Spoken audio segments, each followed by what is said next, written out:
The concrete felt ice cold against my spine as they slammed me against the pillar. 4 silhouettes against the dim parking garage lights, their breath visible in the December air. Kestrel, with her perfectly manicured nails digging into my shoulder. Mercer, his 6'4" frame blocking any escape route. Davin, whose glasses caught what little light existed in this corner of level B3. And finally, Royce, the silver-haired puppet master who hadn't bothered to dirty his hands, standing back and watching. "Listen carefully, Iris," Kestrel hissed, her jasmine perfume mixing with the smell of oil and exhaust fumes. "That Singapore promotion wasn't optional. It was a solution to our problem." "Your problem," I corrected, wincing as Mercer's grip tightened on my arm. 3 years, Davin said, checking his watch with practiced indifference. 3 years we've carried you, covered your mistakes, mentored you, and this is how you repay us? My heart thundered against my ribs. The garage's emergency lights cast strange shadows across their faces, transforming familiar colleagues into grotesque masks. "I built this department," Royce finally spoke, his voice eerily calm. "Do you know how many careers I've ended without leaving fingerprints?" The others parted as he approached, his Italian leather shoes clicking on concrete.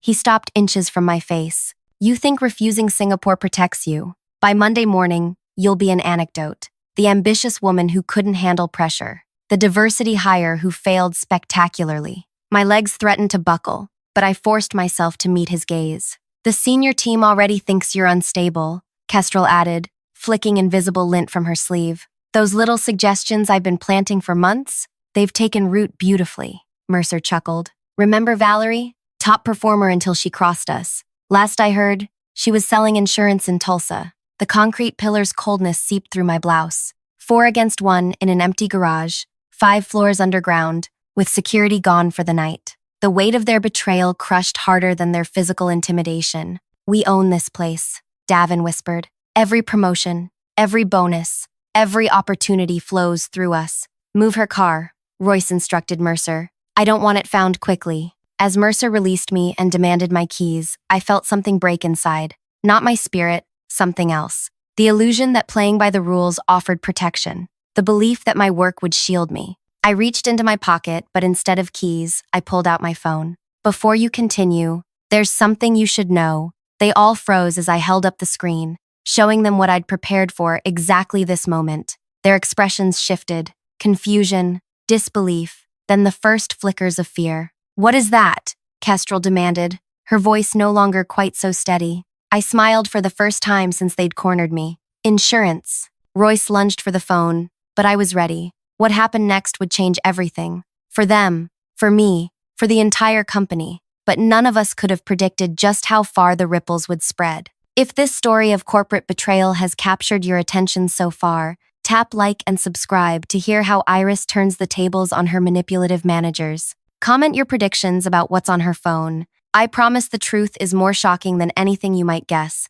Let's continue this journey together. My name is Iris Thalia, and until 3 days ago, I was the invisible backbone of VorTech's operations division. Not the kind of invisible that gets overlooked, the kind that sees everything while being seen by no one. I orchestrated systems, analyzed efficiency patterns, and silently fixed problems before executives knew they existed. People underestimate quiet women with exceptional memories. Growing up with 4 louder siblings taught me the power of observation. My grandmother, who raised us after our parents died, always told me, "Still waters run deep, Iris. Let them mistake your silence for weakness." I carried that wisdom into my career. For 7 years, I watched the political games at VorTech from the shadows. I documented patterns, built relationships with administrative assistants, the true power brokers, and waited patiently for my opportunity. When I joined operations 3 years ago, Royce was already a legend, ruthless efficiency personified. He'd risen from junior analyst to division head in record time, bringing his 3 protégés, Kestrel, Mercer, and Davin, with him. They called themselves the Quad. Everyone else called them the Executioners when they weren't listening. Their method was elegant in its simplicity. Identify talented employees with breakthrough ideas. Isolate them by suggesting they work independently for maximum creative freedom. Once the innovation was near completion, manufacture a crisis requiring all hands on deck. During the chaos, extract the core concept, repackage it, and present it to leadership as their own work. When the original creator objected, the quad would express concerns about their mental health, emotional stability, or team compatibility. The pattern was always the same: foreign transfer, demotion, or resignation within 3 months. I watched them destroy 17 careers this way. I should have realized I'd become a target when Royce personally requested me for the microprocessor cooling project. 6 months of grueling work culminated in a breakthrough that could reduce energy consumption by 38%. The day I completed my prototype, Kestrel suggested I take a long weekend, my first in months. I returned to find Royce presenting my cooling system to the board as the quad's innovation. My name appeared once in the 60-page report, under Administrative Support. Outstanding work. Our CEO, Halima, had told them during the meeting I wasn't invited to attend. This positions us years ahead of competitors. I confronted Royce privately afterward. His response was a masterclass in gaslighting. Iris, you misunderstand your role. You provided technical support while we developed the conceptual framework and commercial application. I'm concerned about your perception of events. Perhaps you're overwhelmed? That night, I made a decision. I would not become number 18. I began carrying a small audio recorder everywhere. I documented every conversation, every brainstorming session, where my ideas mysteriously became theirs. I built relationships with their previous victims, creating a network of the exiled and demoted. We shared patterns, compared notes, assembled timelines. For 18 months, I gathered evidence while performing exactly as expected, competent but unthreatening. I manufactured small mistakes they could catch to feed their sense of superiority. I watched them grow complacent about my presence. The Singapore offer came exactly as I predicted, a prestigious opportunity to lead our new Asia operations, 10,000 miles from headquarters, 5 reporting layers between me and any meaningful decision-making, a corporate exile disguised as promotion. When I declined, citing family considerations, the quad's response was immediate. Suddenly, my performance reviews contained concerns. My project access became restricted. Colleagues grew distant after mysterious closed-door meetings. Yesterday, Halima's assistant Zuri slipped me a note. They're meeting after hours to discuss your situation. Parking level B3, 9 p.m. I knew what discussing my situation meant. I'd seen it happen to others. The intimidation, the threats, the career execution. So I prepared. I charged my phone battery to 100%. I wore clothes with deep pockets. I arrived early and chose my position carefully. What the quad didn't know was that their reign was about to end. They thought they were cornering a desperate target. Instead, they were walking into my carefully constructed trap. As Royce lunged for my phone in that dimly lit garage, I sidestepped smoothly. My thumb had already pressed send before he'd even moved. "What have you done?" he demanded, face contorted with uncharacteristic panic. "I've transmitted everything," I replied calmly. "Every stolen idea, every manufactured crisis, every threatened employee, every instance of fraud you've committed over the past 3 years." Kestrel laughed, but it sounded hollow. "Your word against ours. Who do you think they'll believe?" I smiled. "Not my word, your words. Every meeting recorded, every threat documented, every victim's testimony compiled." "You can't record conversations without consent," Davin snapped. "That's illegal." "Not in this state," I countered. "Single-party consent is all that's required, and I definitely consented." Mercer stepped toward me menacingly. "No one will see whatever you sent. We control the internal communication systems." "Which is why I didn't use internal systems," I replied. "The board received everything directly to their personal emails 10 seconds ago. So did the external auditors, and Halima, and your previous victims." The color drained from Royce's face.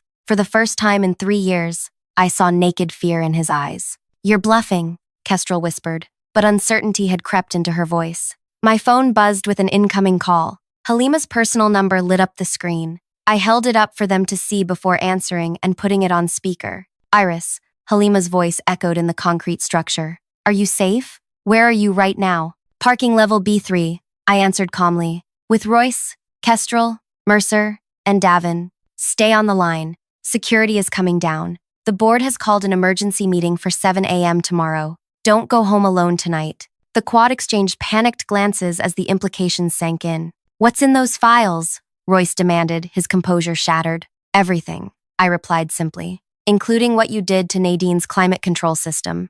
and Elijah's supply chain algorithm, and how you destroyed Oliver's career over the battery technology that won you that industry award. The distant sound of security doors opening echoed through the garage. The quad's perfect world was collapsing, and they knew it. Davin stepped back, already distancing himself. Royce made the decisions. I just followed direction. How loyal, I observed. Just like you were to the team members you helped destroy. Kestrel's eyes narrowed dangerously. This isn't over. You have no idea the connections we have. Had, I corrected. The connections you had. By morning, no one will risk being associated with you. As security officers approached with purposeful strides, Mercer hissed, "Watch your back, Iris. Always watch your back." I stood perfectly still, watching as the four most powerful people in our division were escorted to separate vehicles. Their faces registered shock, outrage, calculation, and in Royce's case, a grudging respect. "This isn't finished," he said quietly as he passed.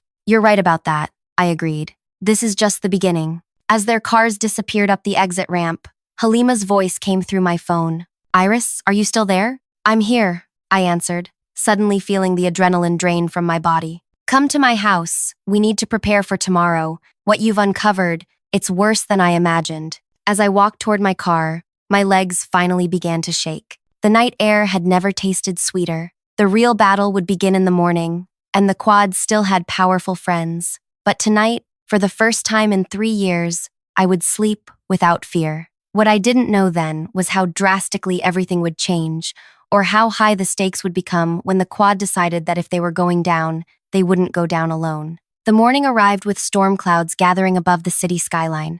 Halima's penthouse offered a panoramic view that would normally take my breath away, but my attention was fixed on the dozen text messages lighting up my phone. Former colleagues, current team members, even the receptionist from the 4th floor, all sending variations of the same question. "Is it true?" "Eat something," Halima urged, sliding a plate of untouched breakfast aside to spread printouts across her dining table. At 58, she moved with the energy of someone decades younger, her crimson suit a stark contrast to her silver-cropped hair. "The board meeting starts in 90 minutes, and the quad has been working their connections all night." I picked up a toast point, more to appease her than from hunger. "How bad?" 3 board members have already called demanding explanations. 2 are claiming your evidence was obtained unethically. She tapped a particular document. Royce's mentor sits on the compensation committee. Kestrel's uncle is golfing buddies with our largest shareholder. The toast turned to ash in my mouth. "You think they'll survive this?" Halima's eyes met mine. "I think they're fighting for their lives, which means they'll be both dangerous and desperate." She paused. "Especially when they realize what else is missing." "What do you mean?" "The quarterly financials show irregularities, patterns I've questioned for years but could never trace. I think your quad has been siphoning innovation bonuses through shell consultancies. If that's true..." My phone rang, interrupting her. "Unknown number. Put it on speaker," Halima instructed. I answered cautiously. "Hello? They're saying you fabricated everything." Nadine's voice came through, breathless and urgent. Nadine had been my predecessor on the cooling system project before her mysterious mental health leave 18 months ago. "Royce is claiming you manipulated the audio files to frame them because they rejected your romantic advances." My stomach lurched. "That's absurd." "It's working, Iris. Jenkins from legal just called an emergency review of your evidence before the board can see it." Halima grabbed the phone. "Nadine, it's Halima. Where are you right now?" "At home. 3 other former employees contacted me this morning. We've been comparing notes. Gather everyone who's willing to testify. Bring them to the executive entrance by 8:15. Use my name with security." After ending the call, Halima turned to me. "They're attempting to discredit your evidence before it's even examined." Classic Royce. "Will bringing victims forward help?" I asked. "It changes the narrative from your word against theirs to a pattern with multiple witnesses." She checked her watch. "Let's go." "And Iris? From this moment forward, trust no one inside that building except me." The journey to headquarters felt surreal. Streets I'd traveled daily now seemed alien as my mind raced through contingencies. What if the quad had secured enough board support overnight? What if my evidence was ruled inadmissible? What if 17 destroyed careers wasn't enough proof of their pattern? As we approached the gleaming glass tower, I spotted them. 5 former employees clustered nervously by the executive entrance. Nadine with her trademark purple glasses. Oliver, still using the cane from his stress-induced collapse. Valerie, who'd actually ended up in Tulsa after her project was stolen. Two others I recognized from the innovation department's departed talent list. Reinforcements, Halima murmured approvingly. Security waved us through without question, a small victory that steadied my nerves momentarily. We gathered in Halima's private conference room adjacent to the boardroom, the former employees sharing stories that fit together like puzzle pieces. They invited me to work independently on the climate system, Nadine explained, hands shaking slightly. Said my creativity needed space. 2 weeks before completion, Kestrel suggested I take mental health leave. They told me my supply chain solution wasn't viable, Oliver added bitterly, then implemented it exactly as I designed it 3 months later. Halima checked her phone. The board's assembling now. They've granted both sides 15 minutes to present. My heart pounded. Both sides? They're treating this like a debate? Politics, she said simply. 3 board members worked directly with Royce for years. They need procedural cover for whatever decision they make. A knock at the door made us all jump. Halima's assistant entered, expression grim. They're ready. Both parties are requested to enter simultaneously. As we approached the boardroom's double doors, I saw them for the first time since the garage confrontation. The quad stood in the hallway's opposite end, impeccably dressed and utterly composed. Royce caught my eye and smiled, not with anger, but with the serene confidence of someone holding a winning hand. That smile chilled me more than any threat. Remember, Halima whispered as the doors swung open. They excel at appearing untouchable. It's their best weapon. The boardroom fell silent as both groups entered. 12 board members sat around a massive table, expressions carefully neutral. Between them sat Jenkins from legal, surrounded by stacks of binders. Board Chair Tawny gestured to separate seating areas. In the interest of resolving this matter efficiently, each side will present their case. No interruptions during presentations. Royce stepped forward immediately. Chairwoman, members of the board, I'll be brief. Yesterday, a disgruntled employee launched serious allegations against myself and 3 senior managers after being denied a promotion she wanted.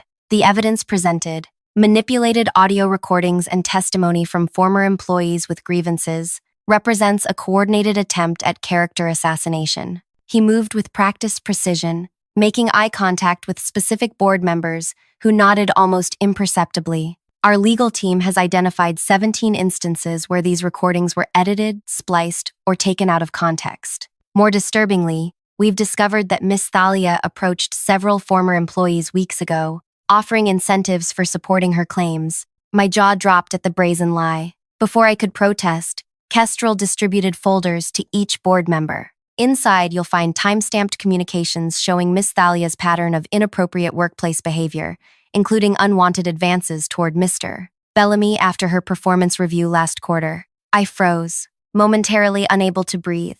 They weren't just defending themselves. They were systematically destroying me. Mercer continued smoothly. While we understand Miss Thalia's disappointment at not receiving the Singapore position, this vindictive campaign threatens the stability of our entire organization. We respectfully request that the board dismiss these fabricated allegations and address Miss Thalia's increasingly concerning conduct. Davin concluded with practiced humility. We've dedicated our careers to this company's success. We ask only for the opportunity to continue that work without the shadow of these baseless accusations. The room remained silent as the quad returned to their seats, radiating absolute certainty. Several board members were already reviewing their materials with troubled expressions. Tawny turned to us. Miss Thalia, your response? My legs felt leaden as I stood. The careful case I'd prepared evaporated in the face of their comprehensive attack. They hadn't just denied my allegations, they'd rewritten reality entirely. I looked at Halima,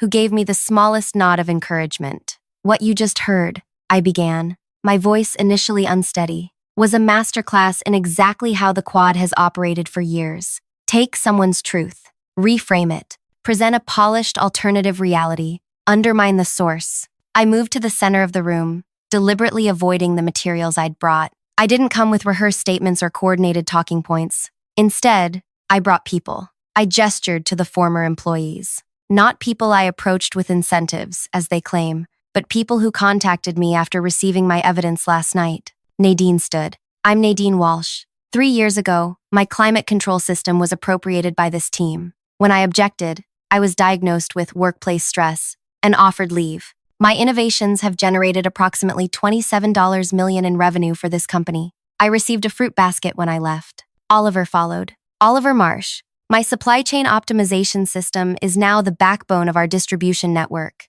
When I questioned why my name was removed from the patent application, Davin suggested I was confused about my contributions. I was transferred to facilities management within weeks. One by one, they told their stories, not with bitterness, but with the clear-eyed precision of people who had processed their trauma and were finally being heard. I noticed several board members exchanging concerned glances. Jenkins from legal looked distinctly uncomfortable. These patterns aren't coincidences, I continued when they finished. Their strategy. The cooling system that won industry awards last quarter? Mine. The talent drain we've experienced? Not competition, survival. Every innovative mind that threatens their control is systematically removed. I approached the table and placed my phone in the center. I don't need edited recordings or manipulated evidence. Everything I've provided is verifiable, including conversations where they specifically discussed removing me after I declined Singapore. Royce stood abruptly.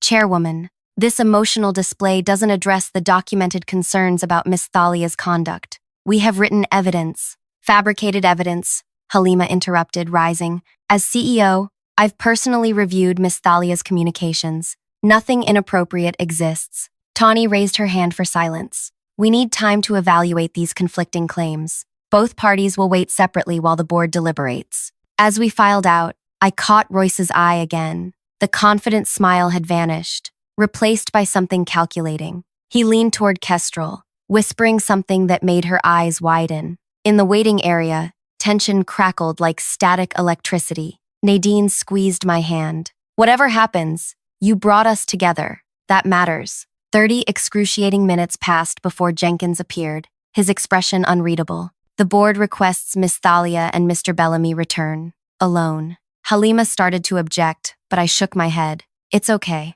Walking back into that boardroom beside Royce felt like entering a gladiatorial arena. The board members watched us with grave expressions. Tawny spoke first. After reviewing initial evidence, we find ourselves at an impasse. Both sides present compelling narratives with supporting documentation. My heart sank. They were creating a middle ground, a corporate compromise that would ultimately protect the Quad. Therefore, she continued, we've authorized a full independent investigation by external counsel. During this process, all parties will be placed on paid administrative leave. Royce's face remained impassive, but I caught the slight twitch at the corner of his mouth. Administrative leave meant access to systems, time to destroy evidence, opportunity to pressure witnesses.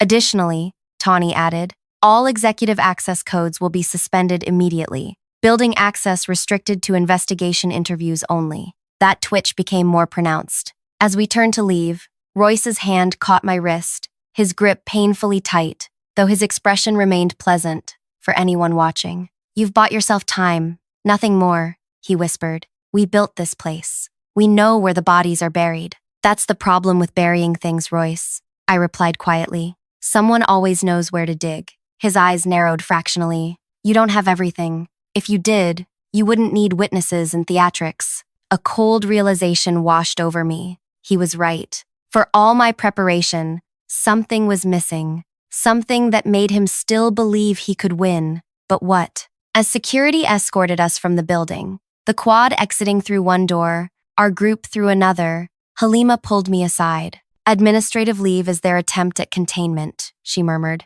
But it also gives us time to find what we're missing. Which is what? I asked, watching the Quad's sleek town car pull away. Halima's eyes followed the same vehicle. Whatever makes Royce believe he's still untouchable. My phone buzzed with a text from an unknown number. Marina Pier, 9 p.m. Come alone if you want the missing piece. M. I showed Halima, who frowned. M could be Mercer. It could be a trap. Or it could be what we need, I replied, my mind racing. As raindrops began to fall, I wondered what awaited me at that pier, and whether I was walking into the final piece of the puzzle or a carefully laid trap. Either way, by tomorrow morning, this would end, one way or another. The rain intensified as night fell, transforming the city into a blur of smeared lights and shadowed corners. I parked 3 blocks from Marina Pier, my windshield wipers fighting a losing battle against the downpour. Every instinct screamed that this meeting was a trap, Yet I couldn't ignore the possibility of finding what we needed. I took precautions. Halima waited in her car 2 blocks away. Nadine and Oliver positioned themselves at opposite ends of the pier, pretending to be a couple sheltering from the rain. I'd activated my phone's location, sharing, and recording functions. If this was an ambush, at least it would be documented. The wooden planks of the pier creaked under my feet as I walked toward the end, rain plastering my hair against my scalp. The usually busy tourist spot stood deserted, just empty benches and closed kiosks stretching into the mist-shrouded water. A solitary figure waited at the furthest point, silhouetted against the harbor lights. Too slight to be Mercer, too tall to be Kestrel. As I approached, the figure turned, and my steps faltered. "Marina," I whispered, recognition dawning. Marina Voss, Royce's former executive assistant. She disappeared 6 months ago after a decade of unwavering loyalty to him. Office rumors suggested a family emergency in Europe. I'd never believed it. "You came alone." Her voice carried the faintest trace of an accent. "Good. Why the secrecy? Why contact me now?" She pulled her coat tighter around her thin frame. "Because you're the first person who's ever gotten this close to exposing them. And because I watched what happened to the others. You were there for all of it." She nodded, rain streaming down her pale face. "For 10 years, I managed Royce's calendar, took his notes, organized his files. I saw everything. Then why didn't you say something?" "Fear at first, then complicity." Her laugh held no humor. "It's surprisingly easy to justify small corruptions when they happen gradually. By the time I realized what I'd become part of, I was already implicated." The wind whipped her words away momentarily. When she continued, her voice had hardened. 6 months ago, I found something I wasn't supposed to see. Royce discovered me accessing his private server. He gave me a choice: disappear with a severance package or face fraud charges for actions I'd taken under his direction. She reached into her coat and produced a small waterproof case. I took the money, but I also took insurance. My heart raced as she handed it to me. "What is this?" "The real financial records. Not the ones shown to auditors or the board. The actual flow of innovation bonuses, patent royalties, and acquisition fees. For 7 years, the Quad has been diverting portions of these payments through a complex structure that ultimately leads back to them." I stared at the case in my rain-slicked hands. This is what Halima suspected. Marina's eyes met mine. It's worse than she knows. They haven't just been stealing from the company. They've been systematically buying shares in competitors before sabotaging promising projects here, then selling when our stock dips. The cooling system you developed? They delayed its implementation by 8 months while positioning their investments. The implications staggered me. That's securities fraud. Among other things, the drives contain everything: transaction records, communication logs, offshore account details. She glanced nervously over her shoulder. "I've been hiding since I left. Tonight is the first time I've returned to the city." "Why now? Why risk coming back?" "Because Royce called me yesterday, demanding I hand over the backup drives I took. He's desperate enough to surface connections even he previously kept hidden." Her voice lowered. "And because I owe it to Elijah." "Elijah?" The name triggered a memory. A brilliant engineer who'd left 2 years ago under murky circumstances. "My fiancé," Marina explained. "His predictive modeling system threatened Royce's control. When they pushed him out, the stress triggered his existing heart condition. He died 3 months later." The rain seemed to fade into the background as the human cost of the Quad's actions crystallized. This wasn't just about stolen ideas or diverted money. People's lives had been destroyed. "Will you testify about this?" I asked. Her face tightened. "I can't. By tomorrow, I'll be out of the country again. Using this will implicate me in their financial schemes. I was the one who processed the paperwork, remember?" A car engine growled somewhere behind us, headlights sweeping across the entrance to the pier. Marina tensed. "I need to go. Be careful with that information. The Quad isn't the only powerful group with something to lose if those records become public." "What do you mean?" "Board members, investment partners, even competitors, there's widespread complicity. Royce documented everything as his protection. Now, it's yours." She started backing away. "Trust Halima if you must trust someone, but verify everything yourself first." With that cryptic warning, she disappeared into the rainy darkness, leaving me clutching the waterproof case like a ticking bomb. The approaching car slowed near the pier entrance. Through the rain-blurred windshield, I recognized Davin behind the wheel, scanning the area. I ducked behind a kiosk, heart pounding until he drove past, apparently continuing his search elsewhere. I texted Halima, got it, not Mercer. Marina V leaving now. The drive to Halima's penthouse felt interminable, every car behind me a potential threat. By the time I arrived, Nadine, Oliver, and 2 other former employees had gathered in her living room, tension evident in their postures. Marina Voss, Oliver said when I explained. I remember her. She was always there, always watching, never speaking. The perfect accomplice, Nadine added. Halima connected the drives to a secured laptop, her expression growing increasingly grim as she scrolled through the contents. This goes beyond corporate theft, she finally said.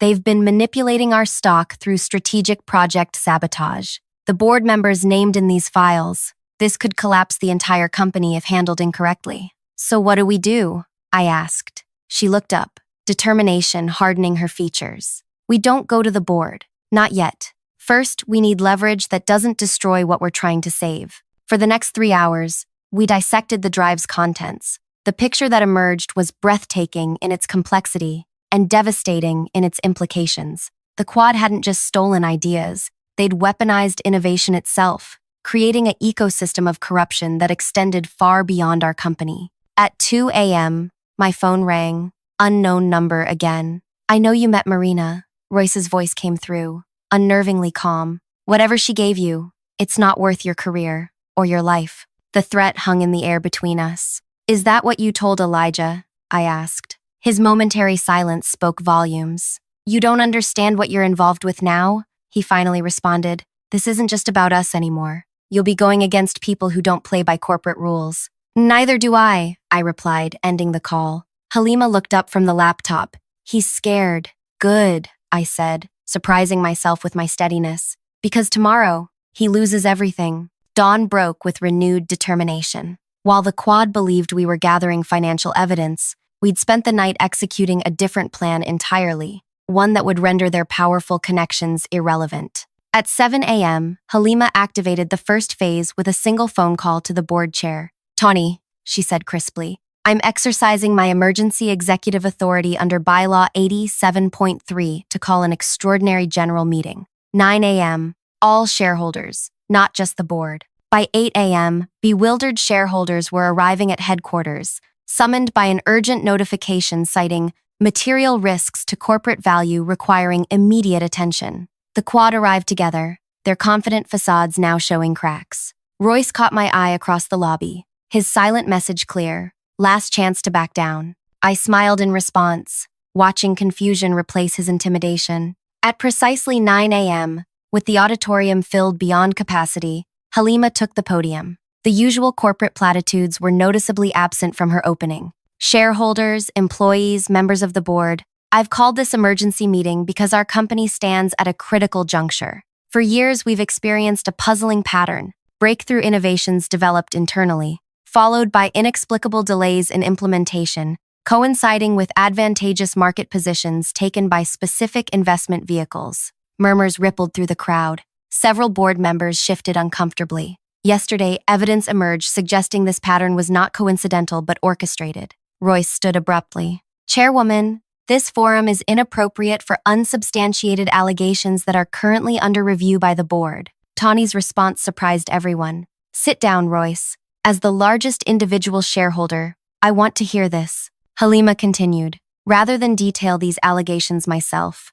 I've invited those directly affected to speak. One by one, former employees took the microphone, not with vague complaints, but with specific technical details of innovations developed, dates of project delays, and corresponding stock movements. The pattern became undeniable as each person added their piece to the puzzle. I watched the Quad's expressions shift from confidence to concern to barely concealed panic as they realized what was happening. This wasn't a board deliberation they could influence through connections. This was a public reckoning before the people who ultimately owned the company. When my turn came, I didn't mention the financial records or Marina. Instead, I presented a comprehensive analysis of innovation cycles, personnel departures, and market impacts. The pattern laid bare for all to see. The cooling system delay alone cost shareholders an estimated $42 million in unrealized value, I concluded. Multiply that across 17 similar instances, and the impact becomes clear. The auditorium erupted in angry questions. Institutional investors demanded answers. Individual shareholders called for immediate action. Royce made a final desperate attempt, approaching the microphone with practiced authority. These correlations prove nothing without specific evidence of wrongdoing. Miss Thalia has orchestrated a calculated attack on leadership during a sensitive growth phase. Actually, came a voice from the back, there is specific evidence. All heads turned as a federal agent stepped forward, flanked by colleagues in suits. Royce Bellamy, Kestrel Ash, Mercer Wright, Davin Taylor, we have warrants for your arrests on charges of securities fraud, wire fraud, and conspiracy. The room exploded into chaos as agents moved toward the quad. Kestrel's composure shattered first as handcuffs clicked around her wrists.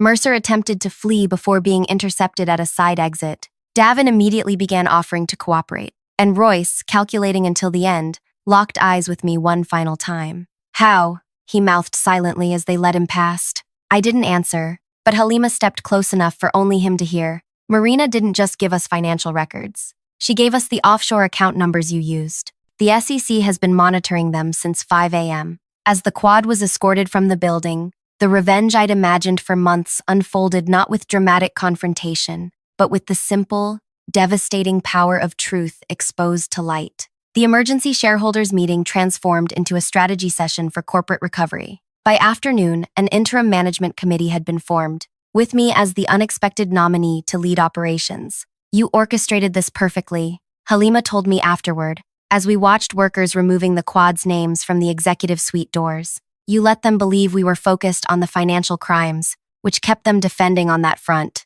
While the real strategy was putting everything before the shareholders directly, I finished, bypassing the compromised board members entirely. Exactly. Though the federal charges are very real, she studied me thoughtfully. You never mentioned Marina or the drives, because this was never about burning everything down.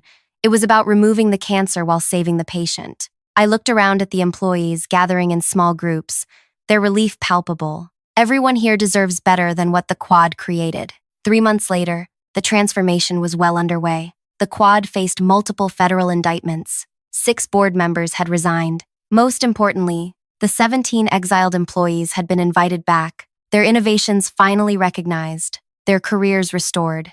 On my first official day as permanent operations director, I found a small package on my desk. Inside was a handwritten note. Some battles are worth fighting, even when victory seems impossible. Thank you for fighting ours, Marina. Beneath it lay a simple silver key, the one she'd used to unlock Royce's private server and begin this journey. I keep that key on my desk now, a reminder that true power comes not from intimidation or manipulation, but from patiently gathering truth and choosing precisely the right moment to use it. If this story resonated with you, tap like and share it with someone who's facing their own impossible battle. Sometimes the most powerful revenge isn't destroying your enemies, it's rebuilding what they tried to tear down, only better and stronger than before. Comment below with your thoughts or experiences standing up to workplace bullies. Remember, still waters truly do run deep.